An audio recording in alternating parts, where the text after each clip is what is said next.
প্রথমেই আমরা যেটি করব, মুরগির মাংসকে খুব ছোট ছোট টুকরো টুকরো করে ভালো করে ভেজে নিতে হবে। আপনারা খেয়াল করে দেখেন, আমি মাংসের টুকরোগুলোকে ভেজেছি খুব কড়া করে, সবগুলোকে খুবই ভালো করে ভেজে তারপর আমরা যেটি করব এটাকে আলাদা করে তারপরে আমরা সবজিগুলোকে সিদ্ধ করে নেব। তো সবজির মধ্যে আপনি কি কি রাখতে পারেন?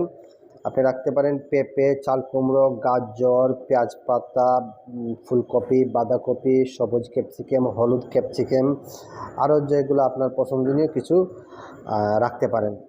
তবে আপনি যদি মফস্বল এলাকায় হয়তো অনেক সময় ক্যাপসিকামটা পাওয়া যায় না, আপনি ক্যাপসিকাম না পেলেও সমস্যা নেই, আপনি বিকল্প অন্য কোনো একটা অ্যাড করে নিতে পারেন। কোনো কিছুই ম্যান্ডেটরি না, বাট সৌন্দর্য এবং স্বাদের জন্য এইসব ক্যাপসিকাম, হলুদ ক্যাপসিকাম, লাল ক্যাপসিকাম, সবুজ ক্যাপসিকাম আপনি যদি তিনটাই রাখতে পারেন এটা ভালো হয়। তারপরে আপনি পেঁয়াজটা অবশ্যই এভাবে কাটবেন, আমি যেভাবে দেখাচ্ছি যে টুকরো টুকরো করে, যে খোসা খোসা খোসা খোসা আলাদা করে এভাবেই পেঁয়াজগুলো রাখতে হবে। পেঁয়াজ কখনো পেঁয়াজের মতো করে কাটবেন না, এবং টুকরো টুকরো খোসা খোসা করে আলাদা করে নেবেন কাঁচা।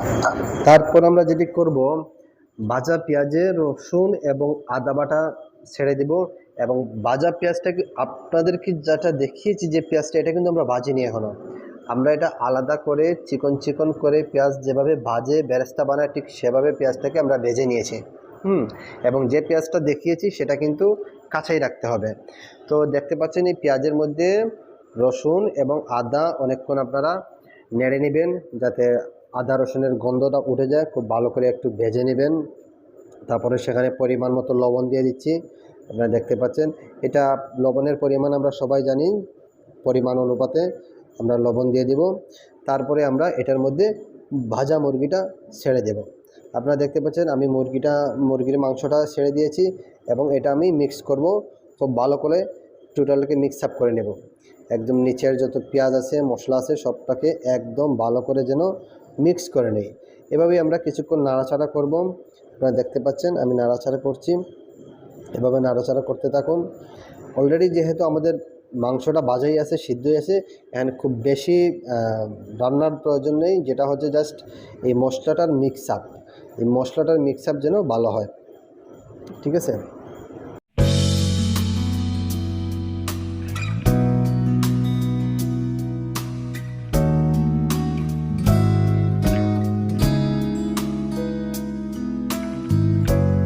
হয়ে গেলে, মাংসটা ভালো করে নাড়া হয়ে গেলে আমরা তার মধ্যে দিয়ে দিব পেঁয়াজ।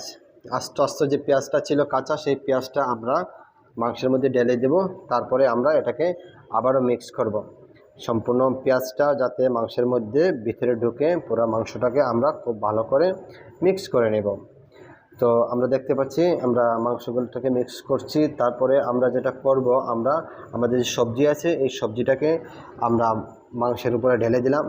এবং এই সবজি আগে থেকেই আমাদের কিন্তু সিদ্ধ করা ছিল, সিদ্ধ করে নেবেন। সিদ্ধের পরে এখানে পানিটা ঝরিয়ে মাংসের মধ্যে ছেড়ে দিবেন। দেখতে পাচ্ছেন আমি মাংসের মধ্যে ছেড়ে দিয়ে এগুলাকে আবার মিক্স করব প্রত্যেক, এবং আগের থেকে একটা পাত্রে পানি ফুটিয়ে রাখবেন। তো ফুটানো পানি দিবেন, পরিমাণ মতো ফুটানো পানি দিবেন। আপনারা দেখতে পাচ্ছেন আমি পানি দিয়েছি, তো সেটা কিন্তু কখনোই ঠান্ডা পানি দেবেন না, একদম ফুটানো পানি আরেকটা পাত্রে পানিটা ফুটিয়ে রাখবেন। এবং প্রয়োজন মতো প্রতিনিয়ত আপনি পানি দিতে থাকবেন, অবশ্যই গরম পানি দেবেন। কিছুক্ষণ নাড়তে থাকবেন, এভাবে নাড়তে নাড়তে তারপর আপনারা যদি মনে করেন মিক্স হয়ে গেছে, তারপরে এখানে একটা চিলি সস দিতে হবে। আমি আপনাদেরকে দেখাচ্ছি, আমি চিলি সস দেব। এই চিলি সসটা কিন্তু অবশ্যই ম্যান্ডেটরি। এবং কাঁচামরিচটাকে মাঝখান দিয়ে কেটে দুফালি করে কাঁচামরিচ, সাথে টেস্টি সল্ট, এই তিনটা জিনিস মাস্ট।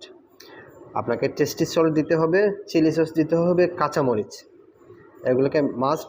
এবং আরেকটা আছে, সেটা হচ্ছে আপনার কর্নফ্লাওয়ারটাকে আমরা একটা বাটিতে গুলিয়ে রেখে দিয়েছি। আমরা আরেক কিছুক্ষণ পরে আমরা কর্নফ্লাওয়ার দেব, তার আগে আমরা সসটাকে ভালো করে মিক্স আপ করে নিচ্ছি।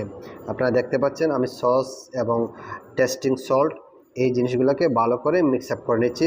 পাশাপাশি আমাদের রান্নাটা হচ্ছে, আপনারা একটু দেখতে পাচ্ছেন ঝোল। আমি কিন্তু পরিমাণ মতো পানি দিয়েছি, এবং আপনারা আপনাদের পরিমাণ মতো পানি দিবেন। ঠিক আছে, এই সুন্দর একটা কালার আসছে। আমি একটু পরে আপনাদেরকে যখন এই কর্নফ্লাওয়ারটা দেব তখন এটার ফাইনাল রূপ আপনারা দেখতে পারবেন, ফাইনাল কালার আপনারা দেখতে পারবেন। এই যে দেখতে পাচ্ছেন আমি এটা কর্নফ্লাওয়ার, এই কর্নফ্লাওয়ারটাকে দিয়ে দিচ্ছি, বাস হয়ে গেল। এরপরে আবার এটাকে আমরা কিছুক্ষণ নাড়ব, আবার কিছুক্ষণ নাড়ব।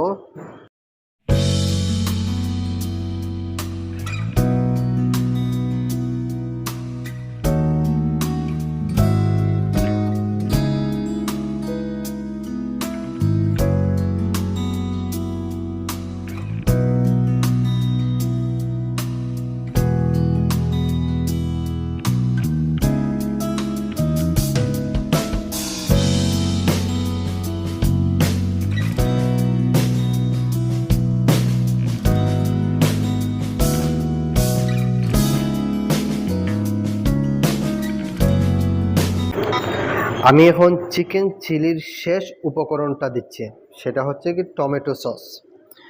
বাজারে অনেক ধরনের টমেটো সস পাওয়া যায়, প্রাণ কোম্পানি সহ আপনারা জানেন অনেক ধরনের সস আছে, কোনোটা একটু হট স্পাইসি। তো সেই ধরনের একটা সস নিয়ে আসবেন এবং পরিমাণ মতো, যথেষ্ট পরিমাণ মতো সস দিবেন। এটা আপনার ডিপেন্ড করবে আপনি কতটুকু রান্না করছেন তার উপরে। আমি বলতে পারবো না যে 1 বোতল 1 চামচ কোনোভাবেই, কারণ হচ্ছে গিয়ে আপনি যে পরিমাণ রান্না করছেন সেটার অনুপাতে। তো দেখে নিচ্ছেন আমি একটা বাটিতে আগলা করে নিয়েছি, সেটা আমি টেস্ট করব। এই হচ্ছে সস দেওয়ার পরে ফাইনাল লুক। এটার কালারটা দেখেন, জাস্ট একটা ইয়ামি, মানে মনে হচ্ছে যে খেয়ে নেই এরকম একটা। ফাইনালি আমি টেস্ট করব। ইয়েস, খুবই খুবই ইয়াম্মি হয়েছে, খুবই অসাধারণ হয়েছে এই কম্বিনেশনটা। মানে পোলাও এবং চিকেন চিলি দুইটা খেতে খুবই ভালো লাগবে। তো আপনারা ট্রাই করবেন যদি পছন্দ করে থাকেন এই মেনুটা। আসলে যে কোনো মেনুই আপনি যদি যত্ন নিয়ে রান্না করেন, আপনি রান্নাটা একটা আর্ট, আপনাকে দরদ দিয়ে রান্না করতে হবে, তাহলে যে কোনো ধরনের আইটেমই ভালো লাগে। তো আমার ট্রাভেলিংয়ের পরেই আমার রান্নাটা একটা শখ, একটা হবি। তো আমি মাঝে মাঝে রান্না করি, একদিন আপনাদেরকে পোলাও রান্না করে দেখাবো।